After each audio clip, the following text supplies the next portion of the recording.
दोस्तों, 2025 खत्म होने वाला है। हमने न्यूज़ चैनल पर देखा होगा कि सेंसेक्स ऑल टाइम हाई पर है। हमारी जीडीपी 7.8% से ग्रोथ कर रही है। हमें लग रहा है कि सब चंगासी। आप चंगासी। लेकिन एक मिनट, क्या आपने आपका खुद का पोर्टफोलियो देखा? क्या आपको वो ग्रोथ वहाँ दिखाई दे रही है जो हमारे न्यूज़ मीडिया वाले बता रहे हैं, या फिर आपका पोर्टफोलियो लाल रंग में रंगा हुआ है? आज इजी फिनकोड पर हम बात करेंगे 2025 के फाइनेंशियल रिकैप की। आज हम उस ग्रोथ की बात करेंगे जो अमीरों की तिजोरी में गई, और उस कर्ज और नुकसान की बात करेंगे जो एक मिडिल क्लास आदमी के हिस्से आया। 2025 की वो कड़वी सच्चाई जो गोदी मीडिया आपको कभी नहीं दिखाएगा। याद है 2023-24 का वो नशा, जब हर सड़क छाप यूट्यूबर आपको मल्टीबैगर पेनी स्टॉक बेच रहा था। आपको लगा था कि शायद आप रातों रात हर्षद मेहता बन जाएंगे। 2025 में क्या हुआ? बाजार ने हमें जमीन पर लाकर पटक दिया। डेटा दिखाता है कि स्मॉल कैप इंडेक्स अपने पिछले 7 साल के सबसे बड़े गिरावट पर है। वो कंपनियां जिनके साथ हमें नाम भी ठीक से नहीं पता थे, हमने उसमें अपनी एफडी तोड़वा कर पैसा लगाया था, वो आज 60, 70, 80% तक क्रैश हो गए हैं। सेंसेक्स ऊपर गया क्योंकि उसमें रिलायंस और एचडीएफसी जैसी हाथी कंपनियां हैं। बड़े प्लेयर्स अपना प्रॉफिट बुक करके निकल गए, और हम जैसे लोग अपना लाल पोर्टफोलियो गोद में लेकर बैठे रह गए। अब आते हैं 2025 के सबसे बड़े पैराडॉक्स पर, जीडीपी के सुनहरे आंकड़े। सरकार और मीडिया का सीना गर्व से चौड़ा हो जाता है जब वो लोग कहते हैं कि हमारी जीडीपी तो 8.2% की रफ्तार से भाग रही है। सुनने में कितना अच्छा लगता है, लेकिन अगर देश इतना ही अमीर हो रहा है तो देश का युवा सड़क पर लाठियां क्यों खा रहा है? सच्चाई तो यह है कि ये इकोनॉमिक ग्रोथ नहीं, ये एक जॉबलेस ग्रोथ है। 2025 गवाह है कि एसएससी और रेलवे परीक्षाओं के लिए देश भर में जो प्रोटेस्ट हुआ, जो लाठियां चली, वो किसी विकसित भारत की तो तस्वीर नहीं थी। वो उस हताशा की तस्वीर थी जहाँ डिग्री तो हाथ में है लेकिन नौकरी एक बाजार से गायब है। इकोनॉमी का एक सिंपल सा नियम है, अगर डिमांड है तो नौकरियां होनी चाहिए। लेकिन यहाँ सिर्फ कंपनियों के प्रॉफिट तो बढ़ रहे हैं, लेकिन वर्कफोर्स नहीं। जीडीपी कागजों पर तो दौड़ रही है, लेकिन रियल इकोनॉमी अभी भी वेंटिलेटर पर ही है। अब जरा इस ऐतिहासिक दिवाली गिफ्ट को ध्यान से देखिए। सरकार ने ढोल पीट कर कहा, यह है नेक्स्ट जेन जीएसटी रिफॉर्म। वादा था ईज ऑफ लिविंग का। कागज पर आंकड़े देखिए, दिल भी खुश हो जाएगा। इंश्योरेंस पर जीएसटी 18% से सीधा जीरो। शैम्पू, टूथपेस्ट और तेल पर 18% से घटाकर 5%। एसी और टीवी पर 28% से घटाकर 18%। मैथ्स के हिसाब से चीजें डायरेक्ट 10 से लेकर 18% सस्ती होनी चाहिए थी। लेकिन जरा आप अपना पिछले महीने का बिल तो चेक करें। क्या आपको हेल्थ इंश्योरेंस प्रीमियम पर 18% की बचत हुई? इंश्योरेंस कंपनियों ने कहा कि मेडिकल महंगाई बढ़ गई है, इसीलिए हमने बेस प्राइस बढ़ा दिया। जो 18% टैक्स बचा वो आपकी जेब में नहीं, उनकी बैलेंस शीट में प्रॉफिट बनकर जुड़ गया। क्या एसी और टीवी सस्ते हुए? सरकार ने टैक्स 10% घटाया, लेकिन कंपनियों के दाम वही के वही रखे। मतलब सरकार ने जो रेवेन्यू छोड़ा वो डिस्काउंट बनकर आपके पास नहीं, बल्कि प्रॉफिट मार्जिन बनकर कॉर्पोरेट्स के पास चला गया। इसे कहते हैं बेनिफिट पासिंग का खेल।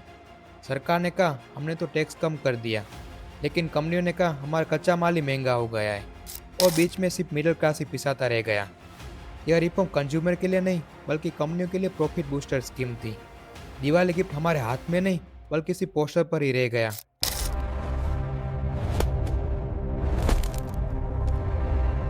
हम विश्व गुरु है, हमारी इकोनॉमी का डंका पूरी दुनिया में बज रहा है। तो फिर कोई मुझे समझाए, इस डंके की आवाज़ सुनकर हमारा रुपया क्यों इतना काँप रहा है? इतिहास में पहली बार 2025 में $1 की कीमत 90 के पार चली गई है। हमारी करेंसी की वैल्यू इंटरनेशनल बाजार में कूड़े के भाव हो रही है। और हमारे परम मित्र डोनाल्ड ट्रंप, अब की बार ट्रंप सरकार का नारा हम ही लगा रहे थे। सत्ता में आते ही उन्होंने हमें क्या दिया? भारतीय सामानों पर टैरिफ बढ़ा दिए, H1B वीज़ा पर लात मार दी, और हमारे आईटी कंपनियां जो डॉलर में कमाती थी, उनकी हालत बहुत ही खराब हो चुकी है। लेऑफ्स का दौर फिर शुरू हो चुका है, और इसे कहते हैं इंटरनेशनल पॉलिटिक्स। यहाँ कोई किसी का सगा नहीं होता, सिर्फ धंधा होता है। और इस धंधे में 2025 में भारत को सिर्फ घाटा ही हुआ है।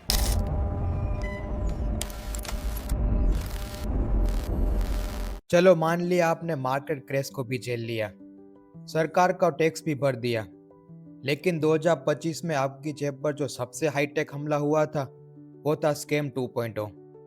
पहले चोर घर का ताला तोड़ते थे, 2025 में चोरों ने सीधा आपके दिमाग को हैक किया। याद है वो डिजिटल अरेस्ट का तमाशा? लिटरली लोग अपने ही घर में अपने ही सोफे पर बैठकर 48 घंटे तक वर्चुअल जेल में रहे। जरा सोचिए, एक व्हाट्सएप कॉल आता है, सामने वाला पुलिस की वर्दी पहनकर बैठा होता है और हमारा पढ़ा लिखा यूथ, यहाँ तक कि रिटायर्ड जजिस ने भी डर के मारे करोड़ों रुपए ट्रांसफर कर दिए। अरे भाई, कॉमन सेंस कहाँ गई थी 2025 में? सीबीआई और पुलिस वाले व्हाट्सएप पर कब से पूछताछ करने लगे? और अगर आप इस वर्दी वाले गुंडे से भी बच गए तो 2025 में फिर आया एआई। उधर से आपके बेटे या भाई का वीडियो कॉल आता है, पापा मैं मुसीबत में हूँ, पैसे भेज दो। शक्ल वही, आवाज़ वही, लेकिन वो बंदा नकली। 2025 ने हमें सिखाया कि अपनी आंखों पर भरोसा करना भी जानलेवा हो सकता है। लेकिन रुकिए, अगर आपको लगता है कि स्कैमर सिर्फ आपके बैंक के अकाउंट के पीछे पड़े थे तो आप गलत थे। 2025 में एआई ने अपना सबसे घिनौना चेहरा दिखाया। बात सिर्फ पैसों की चोरी तक नहीं थी, बात अब इज्जत तक आ गई। डीप फेक, एमएमएस और वीडियो कॉल ब्लैकमेल।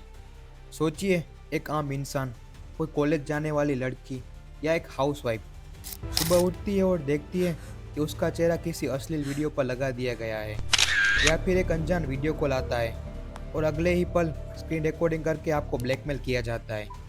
यह कोई फाइनेंशियल स्कैम नहीं, बल्कि यह डिजिटल असोल्ट था। लोग बदनामी के डर से लाखों रुपए तक देने को मजबूर हो गए। लोग पुलिस के पास जाने की हिम्मत तक नहीं जुटा पाए। टेक्नोलॉजी जिसे 2025 में हमारी मदद करनी चाहिए, वो हमारी प्राइवेसी की सबसे बड़ी दुश्मन बन गई।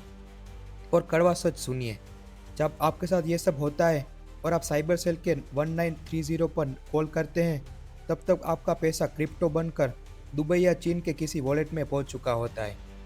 सिस्टम बस डिजिटल इंडिया का नारा लगाते रह गया और स्कैमर डिजिटल डकैती करके निकल गए। आज की तारीख में आपका बैंक अकाउंट हो या आपकी इज्जत, वो किसी पासवर्ड से सेफ नहीं है, वो सिर्फ सुरक्षित है तो आपकी किस्मत से। तो दोस्तों, 2025 ने एक बात शीशे की तरह साफ कर दी। इस फाइनेंशियल जंगल में हम अकेले हैं। सरकार आपको सिर्फ डेटा देगी, मीडिया आपको सपने बेचेगा और स्कैमर्स आपकी लालच का पूरा फायदा उठाएंगे। अगर आप अभी भी सोच रहे हैं कोई मसीहा आएगा, जैसे कि सेबी या पुलिस आपको बचा लेगी, तो आप अभी भी नींद में हैं। 2026 इससे भी ज़्यादा मुश्किल होने वाला है। एआई और स्मार्ट होगा, टैक्स और जटिल होंगे और मार्केट और भी ज़्यादा बेरहम होगा। तो अब आपके पास सिर्फ दो ही रास्ते हैं, या तो 2025 की तरह अगले साल भी अनजान बने रहो और अपनी मेहनत की कमाई लुटवाते रहो, या फिर अपनी फाइनेंशियल नॉलेज के इज़हार को इतना तेज करो कि कोई सिस्टम या कोई स्कैमर या कोई टैक्स रूल आपको काट ना सके। फैसला आपका है और यही काम है इजी फिन कोड का। यहाँ हम आपको मल्टीबगर के झूठे सपने नहीं बेचते, हम आपको वो कड़वी फाइनेंशियल लिटरेसी देते हैं जो आपकी वेल्थ और आपकी फैमिली को सुरक्षित रखेगी।